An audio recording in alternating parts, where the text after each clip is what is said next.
The Rust World update is finally here, and we've also got some more information on the siege weapons that we talked about in a previous update video. But before we cover the commits from this last week and everything that was released this force wipe, my event The Crucible Grounds 2 is underway and will be starting October 19th at 7 p.m. with over $1,000 in the prize pool sponsored by banditcamp. More information on this at the end of the video. If you haven't yet already, you should go take a look at the World Update 2.0 post on the Rust blog, but we'll go over all the changes very quickly here. The new Radtown monument has been added, which is where you'll be able to find the new radioactive water. And there's only 2 new things that we haven't previously covered already. There are 3 new convars for server admins, which have to do with the radiation that's given off when you're looting a player. And the water guns have been nerfed if you're filling them up with radioactive water because they were a little overpowered. And you must be living under a rock if you haven't heard about the new cliffs and terrain features, which completely change the way that the map looks and generates because there's new features like the lakes, the oasis, and the canyons, as well as the new better rivers. It looks like the new cliffs will be making their way into the monuments eventually, but not just yet. The sewer branch,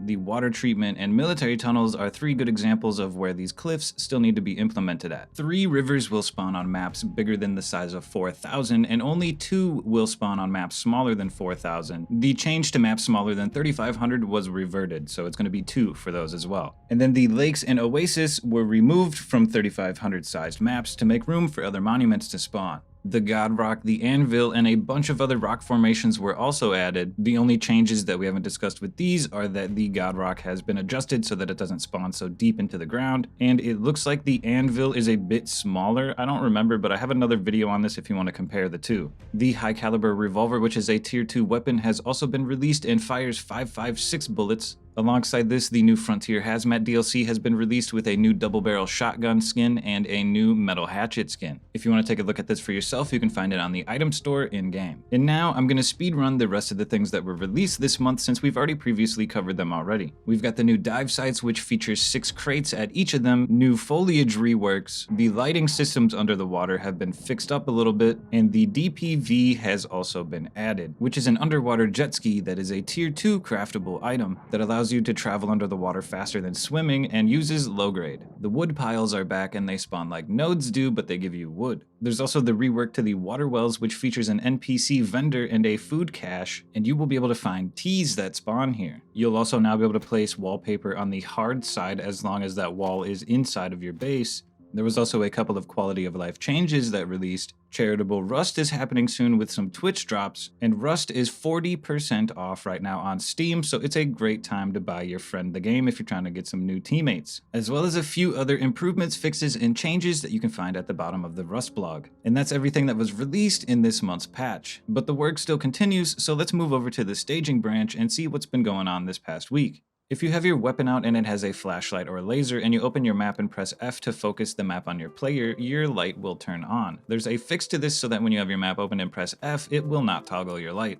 Planters will now be using the same outside check that water catchers do when it's raining, and this should make sure that the planters placed outside are properly filling up with water when it's raining. Also, there was a new server convar added to change the distance check of the planters. The dive mission has also had its range increased, so that way if there's a dive site that's not in range, it will search further away so that you can complete the mission. Player spines will now rotate more at the lower part of their body than they do on the upper part. A new download demo command was added to download a list of demo chunks and extract player demos from them. It looks like flashlights will be getting a full overhaul sometime soon. The resolution of the electric counter UI was increased massively to make sure that the text isn't blurry anymore. The new tier 1 SMG is getting set up, so we might get a peek at that later on this month. And we now have some more information as to what's happening with the siege weapons that we talked about a couple videos ago. They will be introducing a new constructible entity, which when deployed spawns a skeleton structure that you'll hit with a hammer to build it, and once the construction is finished, the entity will then spawn. And you'll be able to push the catapult around to aim it once it's fully constructed, which you'll then be able to fire incendiary and explosive boulders from. There's also the siege tower, which is going to be sort of a forward operating base from what I'm getting out of it, which has ladders on it and drawbridges. And based on this commit, these are towers with multiple floors that have drawbridges, maybe used to connect towers together or to get over things like external walls. They'll also be coming with some kind of front door.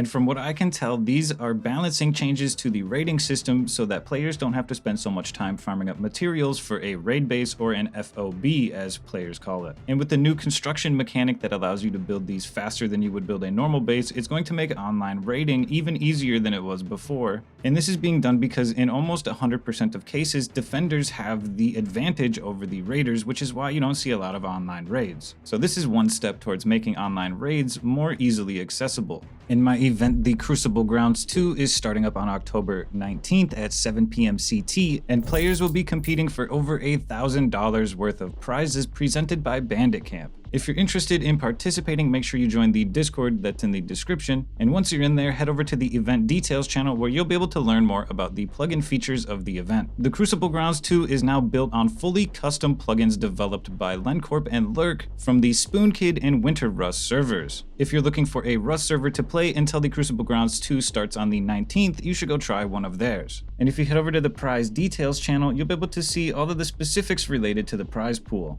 The Crucible Grounds 2 is presented by banditcamp, who have put up over $1,000 worth of skins that players will be competing for. And Perilous Outlaw, who you can find over on Twitch, has donated a £50 gift card to thatprince.co.uk, who has also partnered with the Crucible Grounds and created this trophy for the first place prize winner. This will be sent and shipped out to you for free. So if you're interested in playing in the Crucible Grounds 2 presented by banditcamp, make sure you join the Discord link in the description and update yourself on all of the details that you can find over there. That's all I got for you guys today. Leave a like if you enjoyed the video, leave a dislike if you didn't, and I'll catch you in the next one.